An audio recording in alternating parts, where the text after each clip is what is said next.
call the meeting to order. This is the Water and Sewer Commission meeting, February 23rd, 2021. The 23rd of February already, folks. We're almost at the end of the second month. We'll call the meeting to order, and Dave Bond will lead us in the Pledge of Allegiance. Get on, mute yourself, Dave. Yeah. I pledge allegiance to the flag of the United States of America and to the republic which it stands, one nation, under God, indivisible, with liberty and justice for all. That wasn't so bad. I kind of threw you. I wanted to see if you knew it, Dave. Could try to catch you off guard. You did pretty good. So the approval of the minutes of the regular meeting of January 26, 2021. So moved, Steve. Second. Second, Carol. Any comments, corrections? All in favor, say aye. Aye. Any opposed? Any abstained? Thank you. Delegations. Is there anybody on the call tonight who would like to speak to the Board of Selectmen this evening? Water and Sewer Commission. Oh, we're in the Water and Sewer Commission tonight? Yeah. I might be in the wrong meeting. Wait a minute. Oh, no, I'm in the right one. Sorry.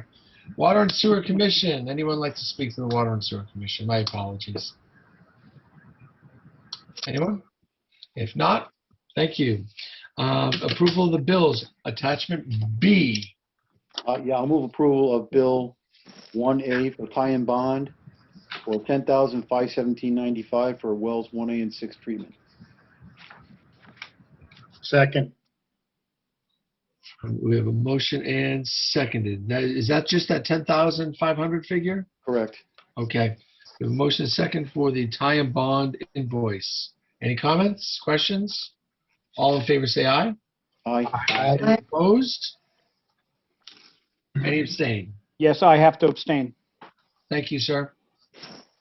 I'll move approval of Bill 1B for RH White for well 1A and 6 for $157,388.22. Second. Motion second by Roger. Any comments? All in favor say aye. Aye. Any opposed? Any abstain? I have to abstain again. Thank you, sir. We have one more in there.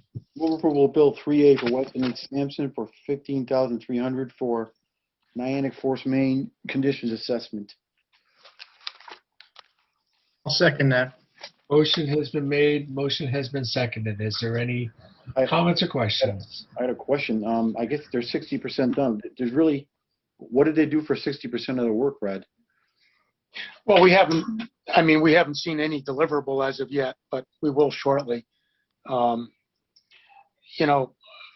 lot of the work is in the beginning during the proposal writing and coming up with the concepts and visiting and getting the data collection together, having the on-site or the meeting the kickoff meeting.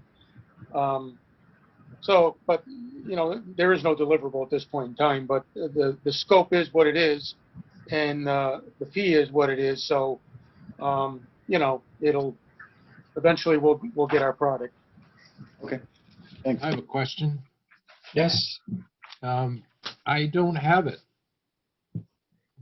Is it At the on very end. The last page. the last page? Not identified in the listing there? Oh, yeah, I see it there.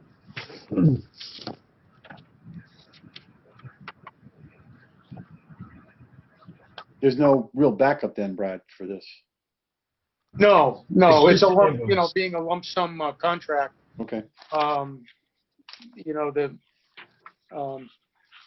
What we typically do in a lump sum contract like this is that we'll hold off on final payment until we actually have a deliverable, and you'll probably at about 75%, 80% see something that we'll review and comment on before it's finalized. Gotcha. I have a question. Yeah. Is there another bill? Because I saw the one in there for Frawley Engineering. Is that going to be talked about separately? the Frawley Engineering bill is in there, but it's not listed as a separate bill. Frawley is a subcontractor to Ty and Bond. They're the structural engineer subcontractor, MBWB, so that's part of Ty and Bond's invoice. Oh, okay, all right. Okay, staying on the motion that's been made and seconded, the Weston and Sampson invoice for $15,300. Are there any other questions or comments? Okay, seeing no more. All in favor, say aye. Aye. Are there any opposed? Are there any abstain? No one abstains. That motion carries unanimously. Thank you very much. Anna. Anna Johnson, our finance director, is present. All right, Anna. So, good evening. Your monthly reports were included in your packages. Not much change month over month. Things are moving along. On the water side, during the month of January, we paid the liability insurance premium, made the annual required contribution for the defined benefit pension plan, and we also made payment on some bond interest in the month of January. And then the sewer assessment fund, the cash balance is at 2.3 million. We had no cash outlays, and we received about $5,400 in assessment payments. I just will comment, I haven't even had an opportunity to speak with our first selectman yet, but we are looking at doing another bond refunding. And this time we're looking to include the DWSRF loans that we're currently making payments on, and the water and sewer is making payment on 2 of them.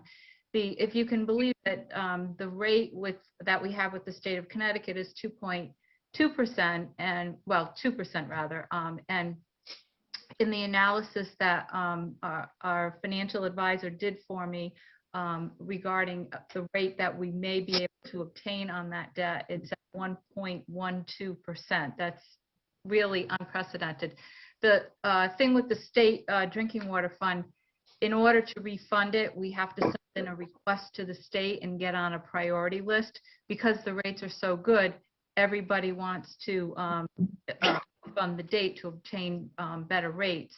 And so the state has to make sure that they balance out the money coming in and the money going out under this program to make sure that they don't violate any of the tax laws. So I'll keep you posted. It would probably be a couple of months out at this point, because we're just looking at starting the process, and the Board of Selectmen also needs to adopt a resolution to allow us to do refunding. So that's some good news. It would help the budget if we're able to make this happen. No doubt. Any questions for Anna?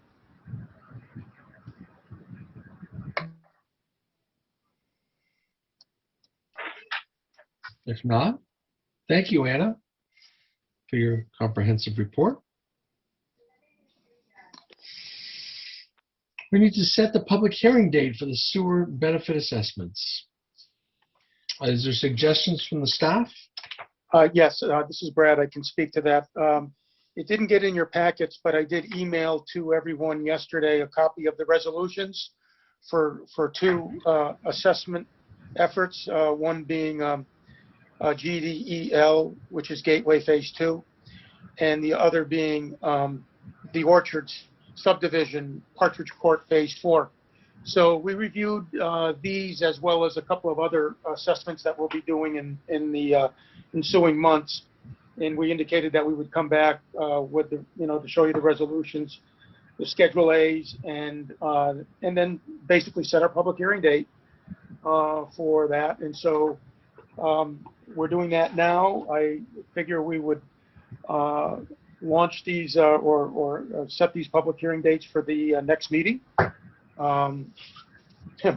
whenever that is, the actual date, I'm not sure, but probably a 6:30 or quarter to 7 timeframe. I think next month is going to be a busy meeting with talking about budgets and all, unless we decide to have a separate budget meeting for all that. But we have some choices. We can go early or later for that. But just want to set those up for next month. Is this something we would start a half an hour before a regular scheduled meeting? That's how we've typically done it that way. I don't expect these two to be very contentious. One is, as I said, GDL. That's phase 2. It's relatively automatic. There's one property representative that would probably come to the meeting if at all. He should be aware that it's coming. And then the other one is orchards, and most of those are actually being paid by the builder. So I don't think it's too controversial, but nevertheless, we could still hold it at 6:30. If we started at 6:30 and went through them, we'll start our regular meeting Early. Immediately following, rather than a time period or set time. And why don't we do that? Is there? We're looking probably for a motion to do that, to set the date of the sewer benefit assessment public hearings for next meeting, the next scheduled meeting, starting at 6:30. I'll move that. So moved, Steve. Are we going to handle them separately, or are we going to do them as just one entity? It's one after the other, correct? Yeah, but I mean, are we going to need a separate motion for each one, or are we just going to motion to set the hearings for those two projects? I would say motion to set the hearings for both projects, starting at 6:30 on March 23rd, correct? 23rd, and it's going to be exactly 28 days from today. Right. Be one agenda, two separate public hearings, starting at 6:30. It'll be March 23rd. Yeah, it'll be 4 weeks from today. I'll second that motion. Okay. Great. We have a motion second. We'll start a little earlier. We are not providing dinner. You're on your own. All in favor, say aye. Aye. Aye. Any opposed? Are there any abstentions? Terrific. Draft water and sewer operating budgets for fiscal year 21-22. We're already talking about the next year. We skipped over number 7. Oh, I do that all the time. So liens for delinquent water and sewer bills. The liens. I checked them out before we got to it. Yeah, I just wanted to give a heads up on this. Mark, do you have the ability to let me share a screen? I think you can try to do it. These are usually set up that you can just do it. Yep. All right, you see my screen? Yes, we do. You guys see it? All right. Yes. So what I'm trying to say here is, well, there's 2 things on the screen here. The first one is the top is our water and sewer usage bills. That's the typical bills we send out twice a year. And the bottom section is the delinquent sewer assessments. Now, obviously, I'm not putting out any names and addresses and stuff like that. I'm putting out the more pertinent information, which is number of accounts and amounts. But I just want to give the commission a heads up and get a little bit of direction. But the top case is 400,000, 396,893. It's a little more than usual, not tremendously, with COVID and everything else going on. But the bigger thing is that we haven't done shutoffs in the lot. We definitely did do them last year. Some of these accounts, granted, obviously the ones that are 100 and 200s and stuff like that are stuff that, people are probably going to pay off. But some of these ones, when you start getting 2,000, 5,000, 39,000, 21,000, we start thinking of shutting off. But I don't, whenever, the sensitivity of everything these days, I just want to make sure if that's something that the commission or the chairman and or both want us to look at this year, or just put liens on, we can just lien all these properties.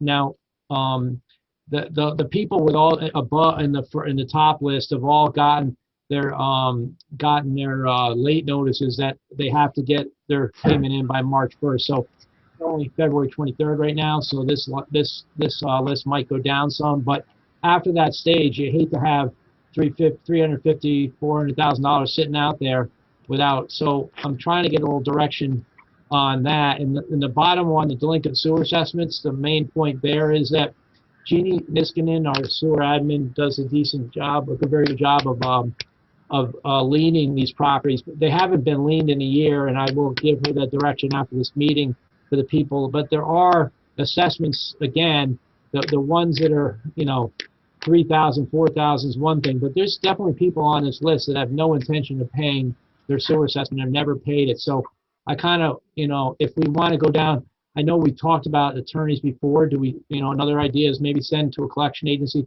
I'm just trying to get some, kind of understanding, because $453,000 to owe to the sewer assessment is a decent amount of money. And, I know it's COVID times and all, but we're trying to put as much of that back into the sewer assessment fund. So that's the gist of what this agenda item is, trying to get a little bit of direction from the commission of how stringent should we be going after getting these things paid, or just lien properties and let it ride? I have a question, Joe. How long, Yep. on average, how long have these accounts been delinquent? That's a very good question, and that's obviously not in here. I mean, once you start getting to the ones that are, we'll say, let's for instance, the top ones, if you're between 100 to 1,000, it can't be very long. It's probably within the last cycle. But when some of these ones, when you start getting up to 3,000, 5,000, it's going on a few years, if not 3, 4 years. When you start getting into the ones over 5,000, these people just aren't paying. So, we should probably start trying to go after some of these, but we just haven't in the last year and a half with everything, well, a year and a half, with everything going on here. So, I wish I had that exact answer for you, but the ones, as you go farther down the list, those people, it's more years than the ones at the top of the list. Right. You're looking at almost 800 and almost $900,000 here. Oh, that's why I'm bringing it up, is that I get this stuff, especially the bottom one from Jeannie, gets me the sewer assessment, and Jeannie's been really good over the years of following this stuff, and she's been telling me for the last year and a half, hey Joe, some of these people aren't paying, and okay, we'll get it, or we'll lien them, but at some point this lien stuff, we could wait for the next 10 years for the lien to come where they sell it, but there's other ways to try to go after people, but we also, it's sensitive times too. So, I mean, maybe we don't even have to, I can have a further conversation with the chairman about, but just in general, offline, but just in general, we should try to start tightening these accounts in the next month or two. That would be my recommendation. It is hard times, okay? So, we have to be sensitive. However, it's hard times for us too. And we employ people, and we're running a utility, and I think you cut the list in half and you go for everything on, on the bottom half. Let's say you go 1,500 and above on the water, and I think it was 5,000 above on the sewer. There's some big whales in there, there's some big hitters, and I think you should go after this money. It is owed money. It's only going to get worse. This isn't going to go away. And if someone gives us a sob story, well, then maybe we listen to it. But I think you should go after it. Even cutting that list in half is a lot of money. You indicated that some of these are going on years. I mean, you can't use COVID as an excuse for those accounts. Right. That's Well, why I asked that. So maybe the delineation is not so much the value, but it's the time. Anything over a year, it's obvious that they had no intention to pay regardless of COVID. Well, I get it from the admin staff, then that very point is some of these are way past COVID, so it's not a COVID Yes. issue, Right. but it gets kind of masked under that. So that is an important detail, and it's just more digging into the data to find out what the breakdown is. And I can update the commission in the future how we're doing with this. I just, sometimes you like to think you have some oomph, but I don't want to have a kickback from the commission, or what are you doing? It's tough times. And I understand there's a sensitivity, and leaning is the easier thing to do because you're not coming after people, but it's not getting us the money back. It's just protecting our interests. I have a question, Joe. I have a Yeah. question. Would there first be like a warning letter that we're considering Well, a they already got lien? they've They've already that's what I gotten, said is they got the warning letter. So the bills are due in November. they aren't late until December. And then we send out in late, I think beginning of January, late notices that they got to get them in by February, but by latest March 1st. So they've already gotten their delinquent. The next letter we usually send in the past a few years ago was a shut off. We will shut you off by this date. And we didn't do that in 2020. Honestly, I don't think we did in 2019. We did in 2018, and that had people running for the office to try to pay it. So unfortunately, that does get people to do it. But you hate to be the, oh yeah, we're doing shutoffs, and you would never do it obviously coming out of the winter. So there's always a time sensitivity of, we always try to do it in like April or something like that. So I'm not saying we need to be there, and we certainly have to be sensitive. But people have had, these things are now late. And back to Dave Jock's point, I mean, even if they're late now, if they haven't paid in a year or a year and a half, then obviously they had no intention of paying because of COVID or anything else. Has there been no feedback So- from these people? I mean, we don't have our best mechanism is letters, and letters in the year 2020 aren't extremely effective. You send something out and, oh, I didn't get it, you have to start sending certified letters. So, in some cases, we do get payment arrangements, and we try to do payment arrangements that get as much money back to us as quickly as possible. So that is one strategy that we've been using. I have a form that the staff has to fill out that gives to me, and I sign off on it if it's okay. So that's one method we're using. So anyways, what I can do is just give a heads up as we go forward to the commission how we're doing on this, but it is something that the numbers are kind of up there, and we'd like to start recouping some of these funds. Yeah, I think we have to pick exactly, how many months or how many billing cycles, and then just go after those people. You have to pick a number and say, okay, anybody that's a delinquent 2 billing cycles or 3 billing cycles, we have to aggressively, send letters out. And you got to shut them off, right? It's not free. It's not free to us. Well, the sewer assessments, you can't shut them off. There's nothing to shut off. But what I can do is at next month's meeting, I can have an up-to-date numbers of how we did over, now that you've had after March 1st. I will go back and look at some of you suggested and find out how many billing cycles some of these are late. And I'll make a recommendation of a threshold of this is a lien, this is a shut off, and see what the commission's druthers are. That if that works for everyone, then we can have a better understanding of what we're up against. Does that sound good? Yes. Do we lose, and I'm just asking a question, do we lose, if you put a lien on it, you're eliminating something, and if they continue not to pay, you get to a point where you want to do a shut off, but you've already put a lien against that partial bill. I just don't know if you technically put yourself in a position where you're shutting off with just the part that doesn't have the lien against it. Yeah, we're going to be. Lien is one tool and shut off is another tool. The lien is obviously absolutely for the sewer assessment because you can't do shut offs in sewers. And the water bills, we can, we'll do a threshold that this is the threshold as a shut off, and this is I'll make a proposal for next month of what I think a threshold should be and see what the commission thinks. I'm bringing it up this month that I get it from our admin that are doing their due diligence of trying to get the money back and giving me these reports that, hey, this is how much is owed. And I'm bringing, some of this stuff has to be kicked up to the commission so that they know, okay, yeah, that's the deal, and this is what we're going to do about it to get repayment. At some point, some of those seem to All be so significant, wouldn't you actually go to the next step and file court sort of proceedings, Yes. a court proceeding? Well, one of the sewer assessments is $96,000 Right. of a property from, I think, the 1970s that has no intention of paying it. So, it might be a $13,000 sewer assessment and $80,000 in interest. So that's not going to do it with a letter. So we have to almost go through the list and find which ones we have to come after with attorneys or whatever the method is, and that's what I'll try to put together. So, okay.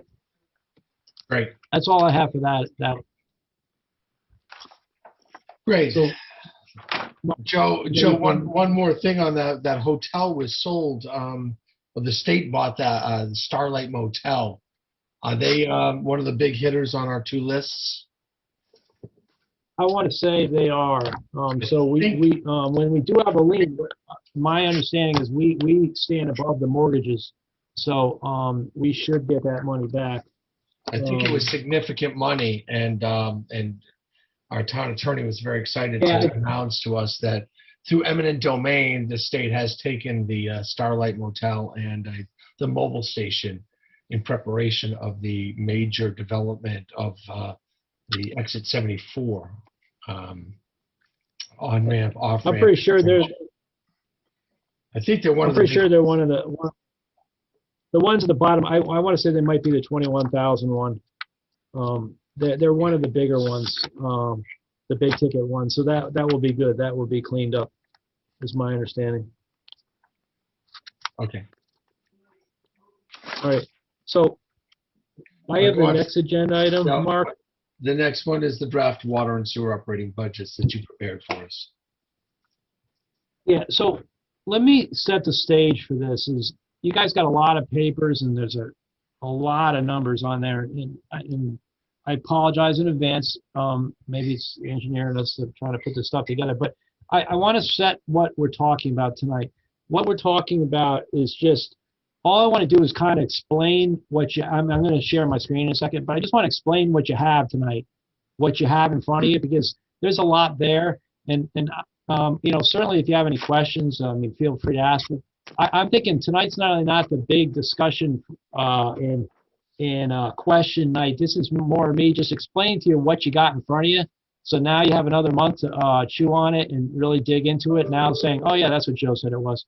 So that's what I'm trying to accomplish tonight. So with that being said, I'm going to share my screen again, and so that you have your sheets in front of you, and I have my sheet. So I'm going to pull up the water stuff first.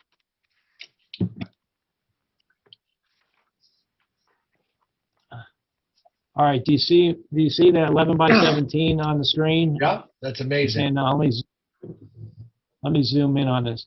So that's why I'm doing it at work, because it's just I need two screens here. So what and the other I failed to mention, one of the other reasons why I'm doing this, and I think you guys might be aware, but just to make sure we remember, is that you know, Brad's been a utility engineer and he's obviously on this call for since 2005, and he's been working with you guys a lot longer than me. And he has his capital plans, and he has all these things in his head of where he thinks we need to do, and all these projects we need to do. And we, as a commission and as a staff, really need to kind of pull all that knowledge and try to figure out, okay, where do we go next? Because you brought us to this point, and we need to carry on, and Brad wants us to carry on these things. So that's why I know this commission didn't ask me to do a 10-year plan, but I was really trying to figure out, because it's more than just a 10-year plan. It's a how are we going to pay for this stuff? That's the biggest issue of this is how are we going to pay for stuff going forward, because I don't want to catch the commission nor the ratepayers off guard and have some bouncy, 7% this year, 1% next year, 6%, so that's what this analysis is, and why there's so much detail is because it's almost an exercise for us, and even with Anna and with Mark, is just really understanding planning. This is a planning tool to understand how we're going to pay for things and how we're going to go forward. So with that said, this first sheet, just to explain it again, I'm just going to give you the highlights, is a past, present, and future. So the yellow, the first two sheets, have got 18 and 19 in these columns, and then you got the current year, and then I have an inflationary factor. The important thing to note on this is this year two, fiscal year 21-22 is the proposed budget. So you guys actually now have in front of you the water and sewer budget as I am proposing it, and then the differences from last year to this year. And then the other kind of a few things to point out of this budget is this right here. There's not going to be something that shows up as a negative once that comes in. What that is that's the use of the debt reserve. If you recall last year, we put aside last fiscal year we put aside $400,000 in a debt reserve, And the reason we were able to do that is to kind of control spikes in our debt in the principal that we pay. So we're going to already start dipping into that as planned. So that's what this whole column right here is basically using the debt reserve to balance the budget, to try to give so that we're not to have a stable rate going forward. A few other critical lines in this. One of them right here, payment to SAF, Sewer Assessment Fund. Before I got here, the water department, water operations incurred a $620,000 debt to, or I went into debt, borrowed $620,000 from sewer assessment. And we've been doing the best we can, but it's been very challenging to pay that down. It's a debt. We owe it. We have to pay it down. So in this plan, I'm showing it. Now, granted, I'm showing a little bit of escalation of in the future years paying it out, and there's a reason I'm doing it, but at least it's showing in this plan, this shows us paying it back, the whole thing. And that's pretty essential. You can't just, oh yeah, this year we got 10 grand, let's pay it back. We owe it. We have to pay it back. So that's an important thing in this budget. You go down to the orange line, that's interconnection. Another important line just to note is capital projects. If you can see in this year, we had $15,000 that was budgeted, and it shows that we have an extra 30. The 30,000 you guys authorized to roll into from last year into this year to help pay for some work on the Boston Post Road tank. And that's peanuts for what really needs to be done up there. But this whole line item, just to let you know, and we'll get into it in a future meeting, is the line that I'm showing how I'm planning on paying for capital going forward, or at least showing how much money we have available to actually pay for some projects coming forward.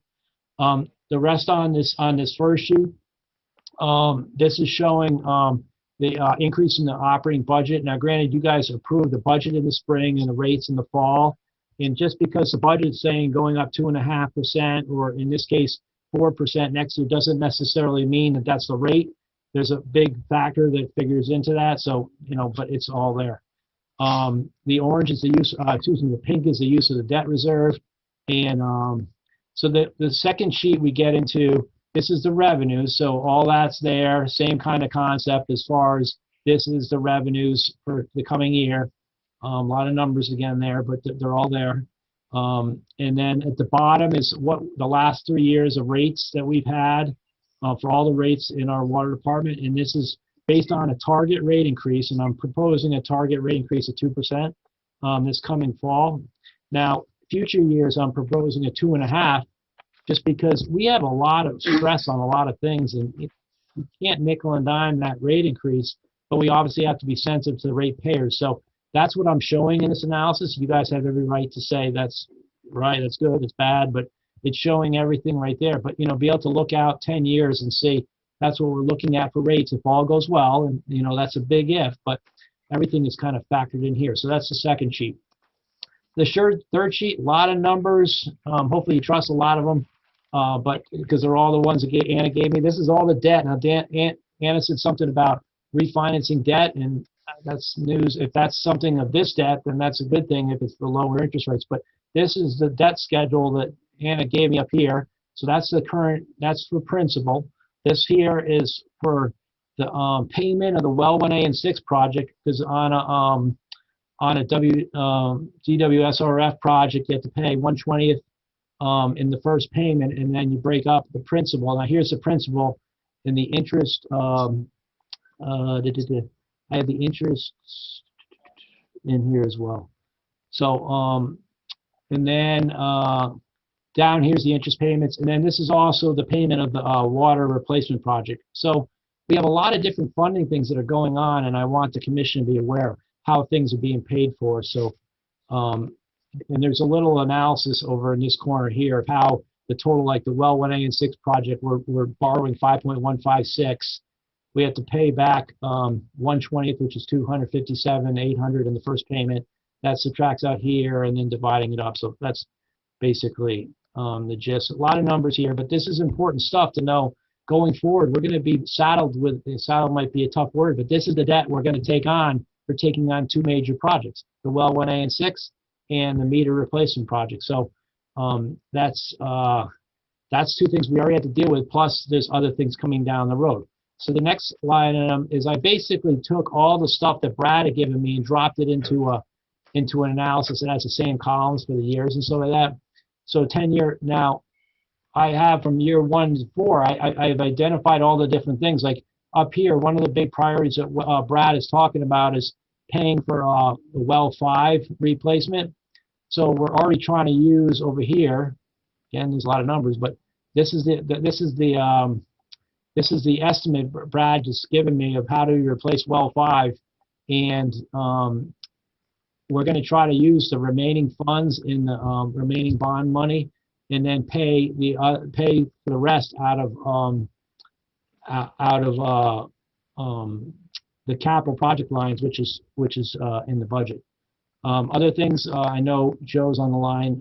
Not that it's important to everyone, but I know Joe's brought it up on countless times about the Boston Post Road tank, is identifying funds that of what, just a ballpark figure of what needs to be done to that, because that's a big project as well.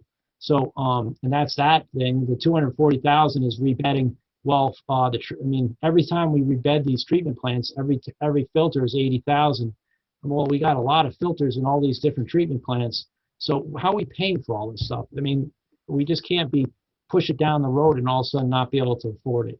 So that's what this sheet is. This is a working document. It's not finished by any stretch of imagination. It's the best guess of putting something on the piece of paper, because what this tells me is I have it, and down here is I have the ability. We have the ability if we need to bond, because we bonded. I don't even know what the date was. Brad would know better, but we bonded before I got here. It must have been 8, 9, 10 years ago. You guys had the bond, and that's that $224,000 we have left. That was from 6, 7, 8, well, more 6, 7, 9, 10 years ago. So we're going to need to bond some more money in the near future. That's how we've been funding these filter rebeds and all the other things that Brad comes into and asks the commission to take money out of the water bonds. Well, we only have 240,000 left. So after that, we don't have a sewer assessment fund in the water side. So we have no other funds to go to. So that's going to be concerning with all the projects coming up. And that's why this analysis is so darn important that we need to kind of discuss. The last sheet I have here is a vehicle acquisition plan. We do the same thing on the town side, but this lists all the different vehicles that in our department and what the years are, what the replacement years. We are looking for 2 vehicles next year. The van we have all kinds of trouble with. That thing's getting up in age and it breaks down all the time. We're also talking about, and I'll get into it when we talk next time, we have a huge need, especially when Brad retires and shuffling things up a little bit. And we're targeting of hiring an assistant chief water operator, because we've grown way over the years as far as all the different treatment plants we have and all these different wells. And we have Mark Alfieri, the chief water operator, and then we have someone that kind of helps them out. That's just way too much responsibility for one person to keep the water quality and everything that's going on in our system with one person. We really need an assistant that helps with the sampling and all the other, everything that's associated with, and the knowledge associated with that. So that's factored in this budget. So there's a lot of things going on the water side. So that's in a gist what we have on the water side. I can go over the sewer side, and as I said, I'm really more trying to give you like a walkthrough of what we have here, but I really think that either we're going to have a really long meeting in March, or we might want to have a separate meeting in March to go over these 2 items in detail. So that is going to be the druthers of the commission of what you guys want to do. The sewer, let me go over the sewer here. So do you see the sewer budget now Yes. on the screen? Yep. All right. This one can be a little easier because it's the same concept, set up the same way. 2 years of actuals, actually 3 years of actuals, current year, 10-year analysis. So again, you have right in front of you the sewer budget in year 2, fiscal year 21-22. That is the budget that I am proposing at this time. Now, I reserve the right. I mean, if for some reason but I've already put these numbers together. So unless something comes up, these are going to be the numbers. Now, this one is showing a 4.41% increase in the operating budget. Now, that seems like a lot from a percentage standpoint, but look over here. The difference, treatment plant right here, this treatment plant line, is up $90,000. So 90,000 out of the 95, I mean, what's that? 97% over, is just a treatment plant line. And that line has to come up. Now, there's a lot of reductions and increases, and I'll get into the semantics of that when we talk about the budget in general. I don't want to get all the specifics, as I'd rather keep flowing with this, but a big portion of next year's budget is going to be increasing to try to keep up with the New London costs. The New London costs were over on this year. So we go in here. We also, an important payment line in here is we also borrowed, when I got here, I think we were $1 million in the hole on the sewer side, borrowing from the sewer assessment fund. We paid back $390,000, because I'm showing here we have $619,000 left that we still owe.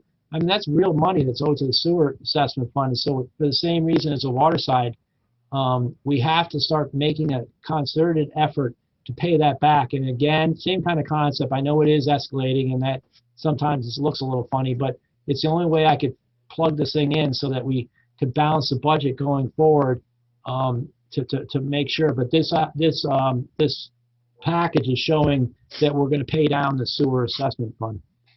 Again, a lot of numbers down here, but for all you guys that want a bachelor's degree in New London treatment plant costs, it's impossible to figure out how to peg New London's costs.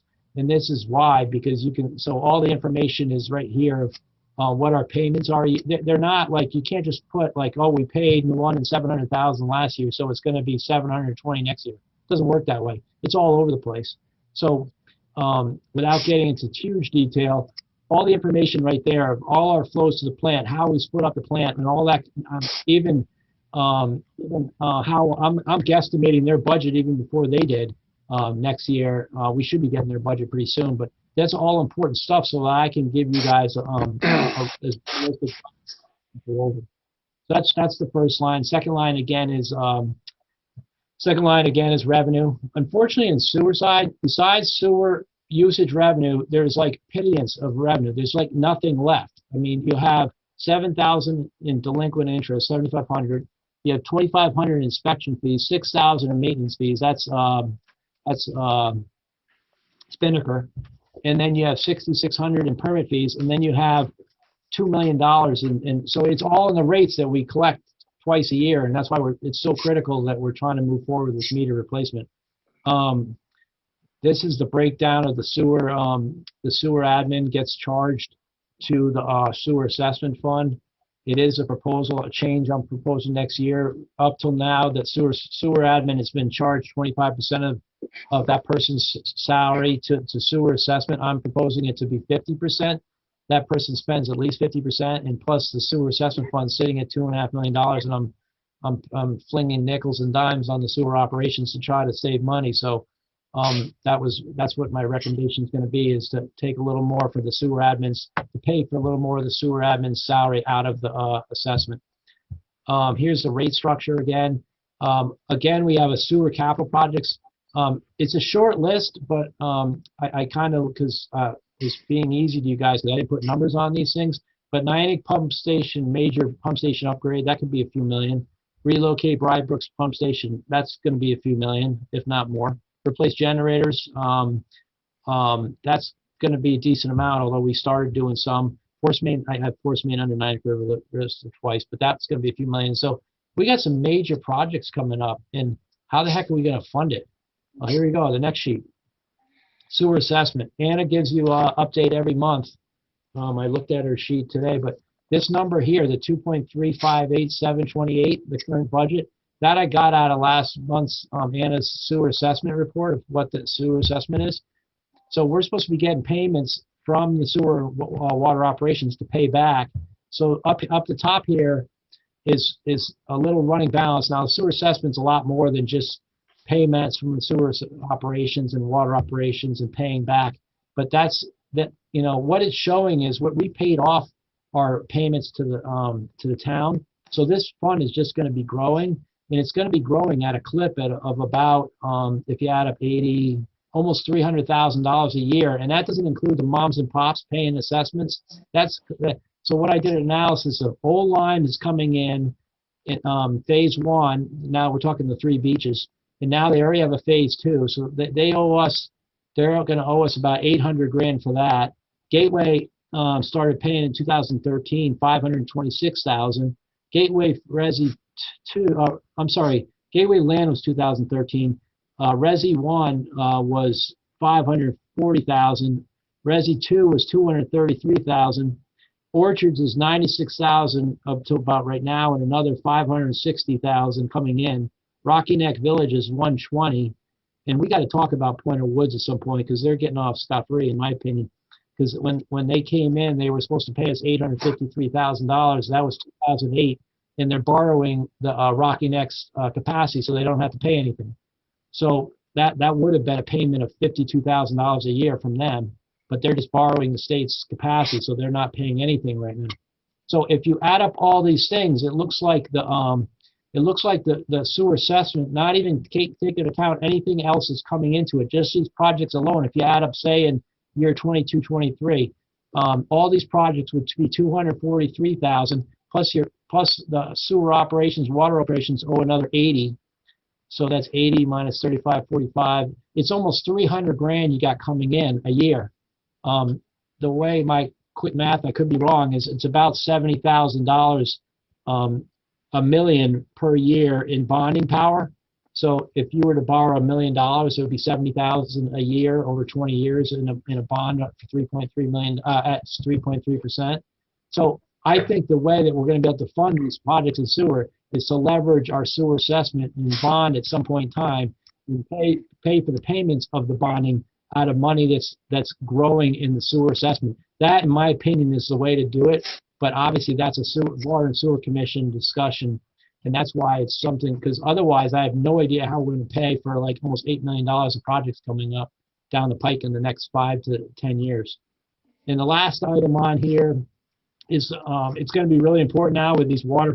We never really been paying attention too much to these capital accounts that we've been paying in Waterford and London. But just like our stuff, they're starting to have stuff break, and they're starting to, like Waterford 2 weeks ago said they got a $400,000 project that's going on at Evergreen, and we owe 37%, so we're going to owe $150,000.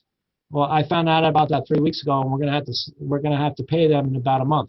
So this is stuff we need to plan for, or else I'm going to be coming to the commission asking for money all the time as opposed to having a plan. And the other part, the last part of this is the London capital account. It's part of what we've been discussing, but there is about $1.16 million, give or take, in a capital account over there that we can use to help pay some of the projects going forward. The last item, I won't even bring it up because it's on another sheet, but the one other sheet you guys have is an 8.511, which is a vehicle acquisition plan for sewer. And I'm not proposing any new sewer vehicles next fiscal year, 21-22, for reasons because of budget. But they have a huge need for a service truck that has a small crane on it, because all their stuff, the motors and all the stuff they pick up is extremely heavy. And I don't even know how they do it. It's very difficult right now to move any of their parts around. So I'm looking at trying to obtain a service truck in the year 22-23, and that's in that vehicle acquisition plan, which then corresponds to the future. That's why there's a spike in right here in the vehicle lease payment. Right, this year, in year 2, or next year, the payment for the vehicles is the same, but they're showing a spike.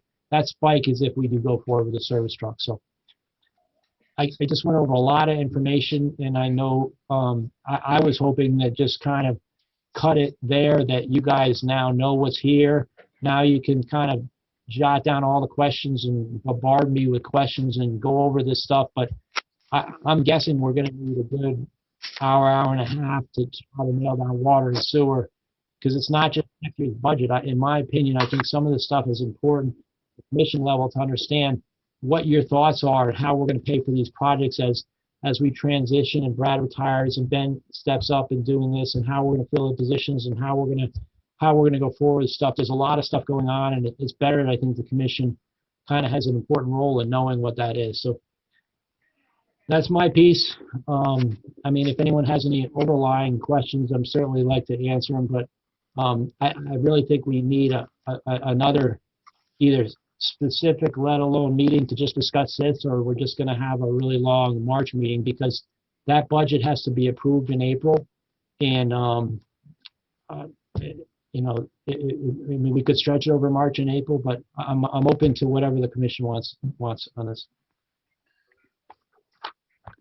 What do you think, folks? Mark, Yeah? I think we should have a special meeting in March to, just to focus on budget. I think, to tax something as significant as a budget, incorporating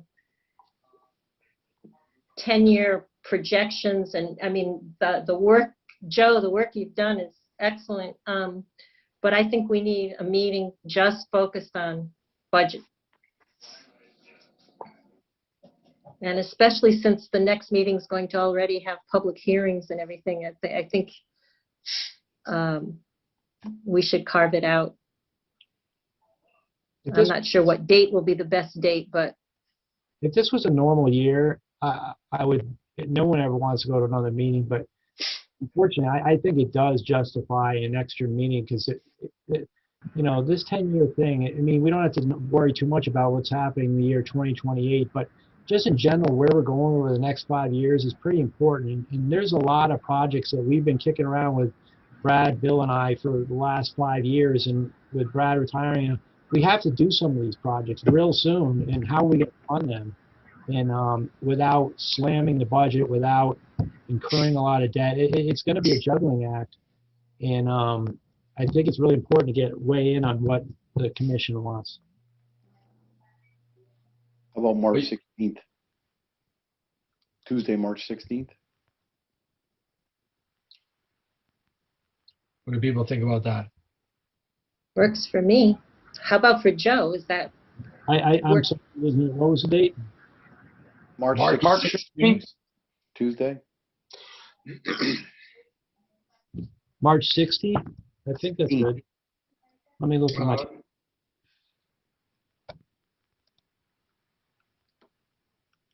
I'm good that night. yeah, March 16th works.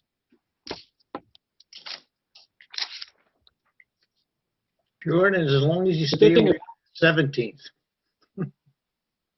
Yeah, we're our green hats.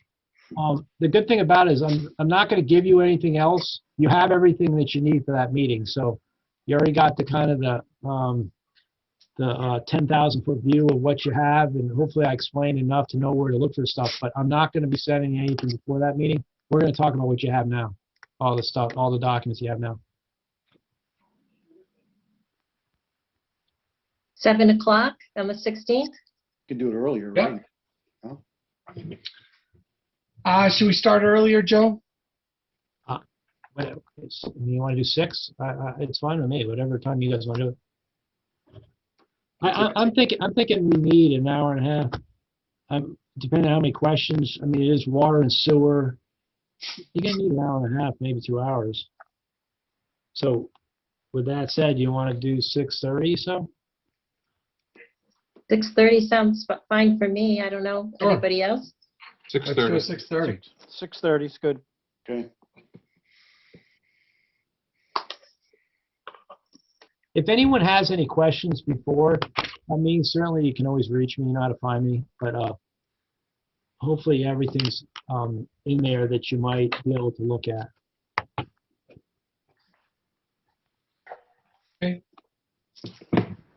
So we'll dig a little deeper on the 16th of March at 6:30. All good? All good? Yeah. Good. Is let's see, we're getting project updates tonight. Is that Brad or Ben? I'll speak on the meter replacement project.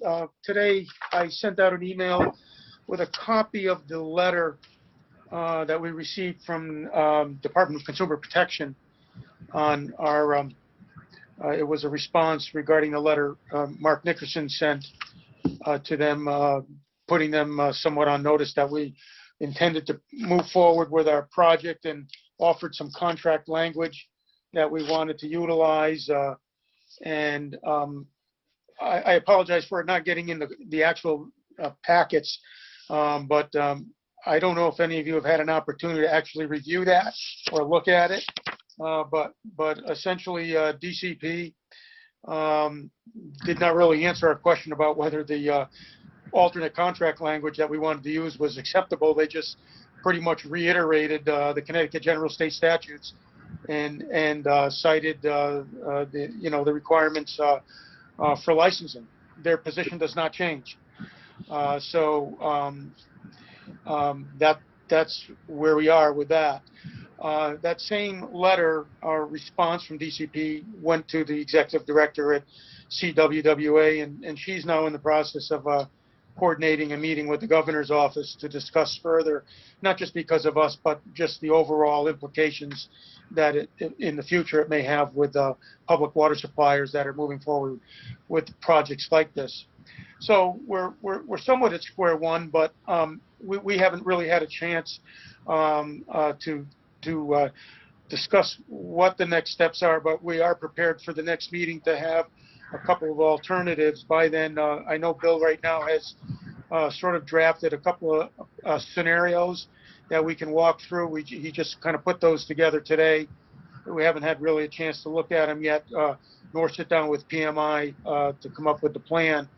But I think we're kind of close to a point where we got to do something here, and so we hope by the next meeting we'll have a couple of pretty good plans laid out as to which way to proceed on this matter.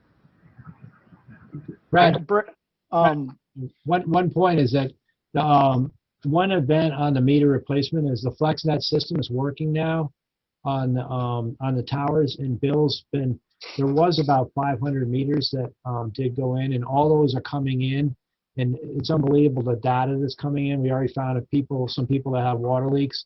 So as Brad said, next month we're going to try to come with some solutions. We think we have some good ideas that we want to present to you guys, but this system, we have to move this thing forward as quick as possible. It's everything we wanted and more, this system, as these meters come reporting to us.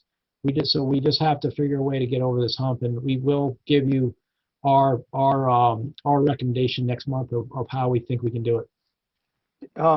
and Brad, I think honestly, that letter that she wrote actually moved us backwards, because she's saying now, their attorney's saying that you have to have a licensed electrician, which wasn't even an issue at that point. So I mean, Yeah. I don't know if they're going to budge. Doesn't sound like she's going to budge. No, it doesn't. It doesn't. It sounds like their heels are dug in. So, I mean, have we talked to PMI about a price increase, or whether or not they can provide licensed guys, or what would they do? Hire a contractor? We have some ideas of what we're going to do, but it'd be better we're going to present them next month, because we don't know all the specifics right now, so we'd rather give you the specific detail and not the speculation right now. I thought our state senator was going to look at this. No? I'm sorry? I thought Senator Formica was going to pursue this. He is. He's also working on it as well in conjunction with CWWA. Matter of fact, he sat in on a meeting with CWWA representatives we had maybe a month or so ago, and he was involved. He was at that meeting and said that he did reach out to the governor's office and was still trying to work that angle. Same thing that CWWA is trying to do. So I don't know. I don't know where that will all go, Steve. Okay. Hello. Can you hear me? Joe, we can barely hear you. Any better now? It's a tough connection. Go ahead. Why don't we just fire the company and find a company that have licenses? Joe, They're going to sue us if we do that. No, because it's we have some ideas of how we want to address this, and we can give you guys the recommendations. Is the best way I can say, because we don't want to speculate or say we're going to fire someone or say we're going to do this or that. We have some good ideas. Bill Shear is on top of this. He wasn't available the last few days. We are going to, Brad is giving an update, and he gave you what that email is, and we have some good ideas. But, the best thing I can say is that next month's meeting, which is why it's good that we're not doing the budget next month, we will have a healthy discussion about this based on our recommendation. Cool. Any other comments? All right, should we move on? Yeah, we can move on. Ben, you want to address 9B? Yeah, good night, everybody. I just wanted to go over the project as it stands right now. As you are aware, we have about 3 months left to go on this project till we hit significant completion. That target date is May 20th, so we're moving along towards that date, and by all measures, it looks like we're going to hit it. So getting excited on that end. The electrical work is still ongoing. Looking at placing the VFDs coming up in the next few weeks. The filter vessel, the new filter has been placed and the piping has been plumbed in. So that's all going ahead. I think the chemical tanks are now on order and should be in within the next few weeks as well. I have in front of me too, we didn't put it in your packet, but I have in front of me some of the change orders that we've had to date. Just to give the commission some background, we had a 5% contingency to deal with the change orders that would arise, and that worked out to be about $282,000. And at this point, and I should say that was also 5% of the contract. At this point, we've spent about $55,000 of that on 4 separate change orders. So we think, by and large, most of the unknown costs are behind us at this point, and we still have a good chunk of money left in contingency should anything else come up. So everything's looking really good for the project, and we're looking to use it. Good. Questions?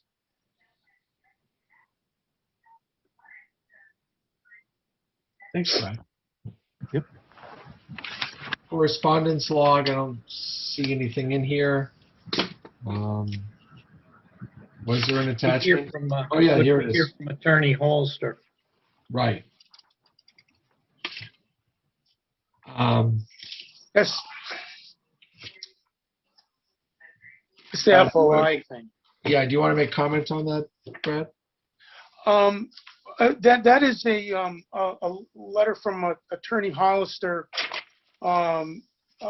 concerning an FOI complaint that he filed with the FOI Commission, and our attorney is working that and is responding to that, and it concerns the action of the commission associated with the intermunicipal tri-town agreement negotiation work that is going on now. It will work itself out. Thank you. It's a difference of opinion on whether sitting down with the other 3 towns and talking about strategy for the new contract is in violation or not. And frankly, we're moving on. And frankly, their position is not strong in that all that would happen is the FOI Commission would say, open up your discussions, by then we'll be done. And we're just about done on that particular subject, just about ready to come back to the subcommittee to report probably in the next, within the next month, to talk about the progress that the 3 towns have made, much with the assistance of Joe Bergaw, and start talking about specifics. So we're very close to that. We'll segue into my chairman's report. Basically, Mark, yeah. I have a question. Are we participating in the ombudsman program? There was a letter from FOI to the Water and Sewer Commission about the ombudsman program. Is the very first. I don't know anything about that. It says the February, it's in the correspondence thing, February 9th, 2021, from FOI about Attorney Kathleen Ross has been assigned to the above caption matter, and please contact her. I didn't know if is that like step one of a process with FOI? Or is that something It's part of the process of FOI, and we're working through that with our attorneys. So we are participating in the ombudsman? We're participating with the communication with the FOI Commission. Because it looked like this was something to possibly resolve things at the earliest possible point. And I didn't know. We're working with our attorneys to settle this, not settle, but to discuss this conflict. So does that mean we are participating in the ombudsman program, or are we participating in that? I don't know what you're referring to, frankly. It's in the correspondence log. I don't have that in my packet. Brad, do you know what she's talking about? No, not, It's not in my correspondence. Not for this month. was it this correspondence? Which one is it, Carol? The very, very first letter, it says, it's to the Water and Sewer Commission, from Linda Fasciano, acting clerk of the FOI Commission. And like the middle paragraph says, the commission has instituted an ombudsman program with respect to complaints brought to it. Pursuant to this program, a staff member is assigned to act as liaison between the parties to each contested case filed. It is the responsibility of the ombudsman to effect settlements of complaints where possible, thereby avoiding the delays and expenses caused by unnecessary hearings. And then it tells us this attorney, Kathleen Ross, has been assigned and to please contact her. And I didn't know if somebody was contacting her. Or I don't have that in my packet, nor have I ever seen that on my desk. It went to Water and Sewer Commission, so I don't know if it went to your desk. It just says Water and Sewer Commission, 108 Pennsylvania Avenue. Would that? Well, I'll tell you what, Carol. To end it. We've contacted our attorney to do all our correspondence for us on this case. So whether he's talking to the ombudsman or not, that would be up to him. Of course, we're going to try to work this out. So we are in contact with the FOI Commission on this process, and we'll move forward. Okay. I'm sorry I don't have any more information for you. That's just part of the process. Okay. I'm not familiar with the FOI process. This looks like something new that they've put in place, and I didn't know if there was any action steps or. I'm sure we're participating in moving forward with whatever we need to do to satisfy that. Yeah, Joe. Of the opinion that if there's no commission members partaking in these discussions, they can go pound sand. What? I can't hear you, Joe. Is when there's commission members involved, and none of us are sitting on these discussions. That's Yeah, true. I'm sorry, I'm not picking up on it, Joe. Well, what he's saying is that the commission members are not part of the negotiations right now. It's with Joe. Right. So he's right. It's not really an FOIable thing. Right. So, and that's our stand. That's right. There's really no chairman's report tonight. I have nothing more to add. Staff's doing a great job in all that they're doing. As you can see, Joe spends a whole lot of time on this budget. We got to give him credit whenever it's due, and I look forward to meeting with you guys on the 16th of March to dig even deeper than we did tonight.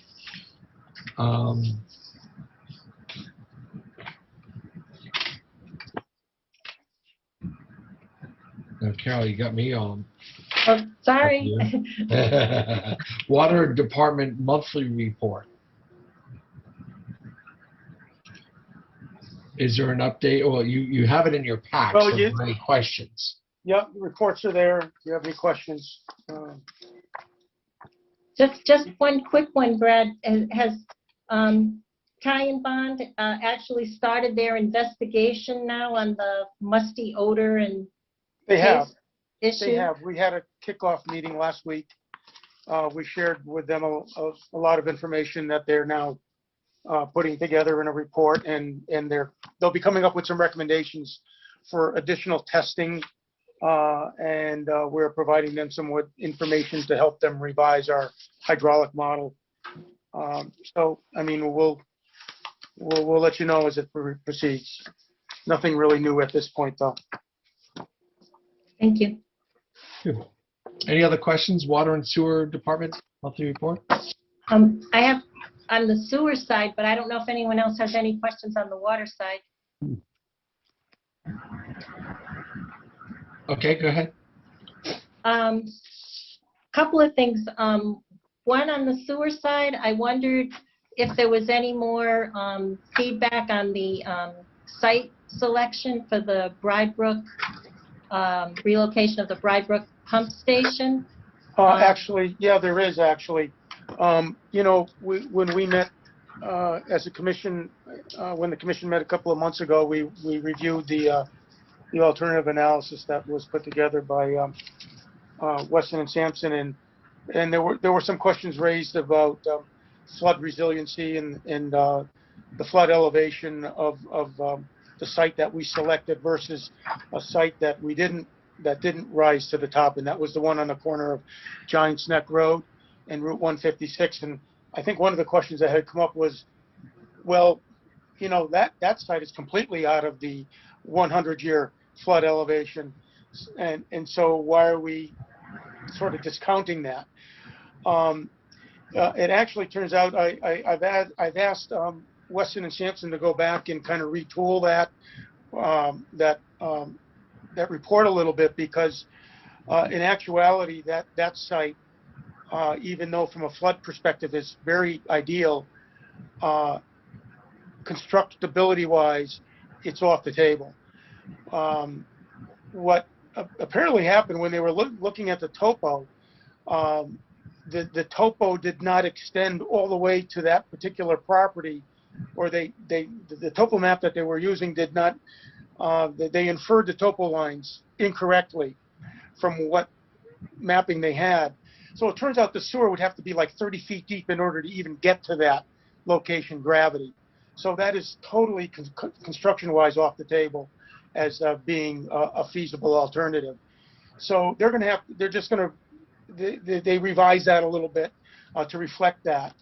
So it still ultimately means that the Rocky Neck site is ultimately the best site, even though it does have some flood mitigation that would need to be considered. Right. Thank you, Brett. Thank you for following Yeah. up. And the other question I have, I was looking at the statistics in terms of the gallons of sewage, and I couldn't help but notice that during like the period August through November, the remaining capacity for just the town site only was very high, and then all of a sudden in December, you know, it went to 299,000 gallons per day, whereas like in August it was 423, September 562, October 507, November 481, and then in January, the most recent ones, it went all the way down to 257. And I'm wondering, is this primarily like drought versus wet season going on? No, we Because actually those believe are this is huge related. shifts. No, we don't. We believe this is related to a meter calibration issue. We over the past month, and Ben can speak to this. I kind of put him in charge of getting the vendors out there to really drill into this and figure out, because we kind of saw that there was too much variation that was Yeah. not explainable by weather events or other things like that. So in our mind, it looked like there was something going on with the meter functionality. And Ben, if you just give Carol a little bit more background on it, maybe you could jump in on that. Yeah. So we looked at the original Foxborough meter that was still installed at the Niantic station that was able to give us a totalizer reading, but not actually give us a instantaneous flow. So there had been a ultrasonic that had been installed for that purpose, but they're not super accurate. So we had still relied on the Foxborough, but it's getting older and older to maintain something like that. So we swapped out the actual transmitter. So I should back up and say that a wastewater flow meter is a mag meter. It's got a flow tube that the wastewater flows through. It picks up the velocity of the flow and then extrapolates it by the cross-sectional area of the pipe. That piece, that tube, is original to the station and still operating properly, but we had a new transmitter installed that talks to that flow tube and allows us to get instantaneous flow, and also allows us to calibrate it properly by clamping on a calibration certified NIST traceable ultrasonic that allows us to measure that flow. So would this have affected the high readings as well as the recent lower readings? Sure. Yeah. So Yep. we have so we're not really sure what we've,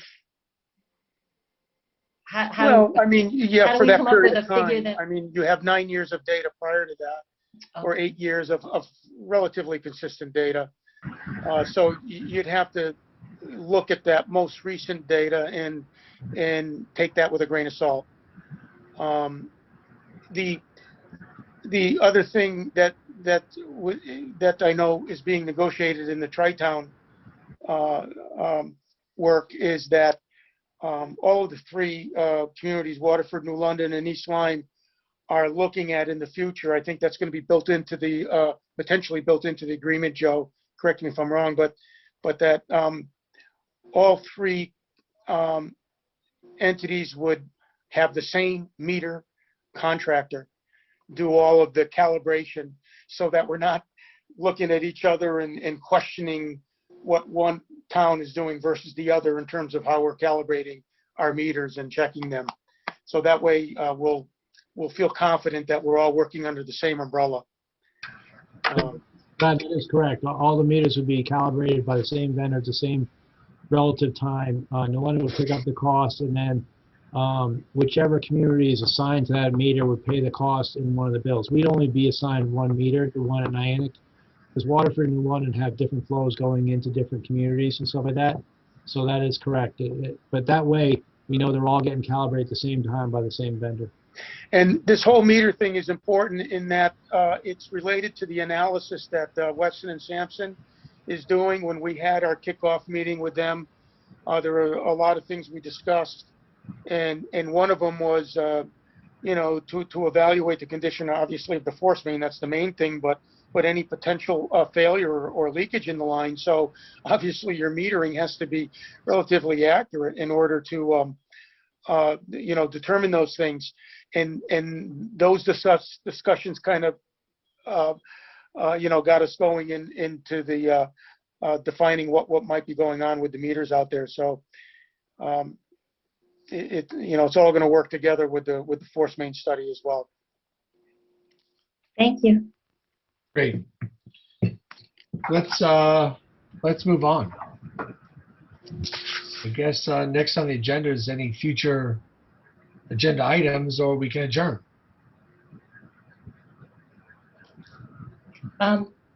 Mark, Yeah. for a future agenda item, I think a couple of things. One, we haven't had an updated assessment in terms of capacity that we've committed to projects. And for example, now the orchards is, coming to conclusion. And I think that was like 42,600 anticipated additional gallons per day for the orchards build out. Is that build out now complete with this latest phase 4, or is there more planned there? Is that part of the 42,600? And then, the Gateway phase 2, that was, 18,681. And then we've got Rocky Neck Village, 25,200, and, other projects coming along. And I think to have an updated assessment of where we've got major projects pending that are going to be high usage projects as part of our available capacity. And the other thing You're asking for what? An update of, we get regularly the actual usage that we've just been talking about, but where we've got pending projects that we know have a design capacity that's going to require a certain volume of capacity, and our commitments for those types of things. Okay, Yeah, we'll we have ask- that spreadsheet, Carol. We'll work on that to try to get We'll ask that the staff to updated. get you up on that. We'll take care of that. Exactly. Thank you. Okay, Okay. we'll look for a motion to adjourn, Move to adjourn, Steve. I'll second that. and we have a second. Any opposed? All in favor, say aye. Aye. Aye. Any, well, there you go. Well, we'll see you on the 16th. Don't forget the 16th.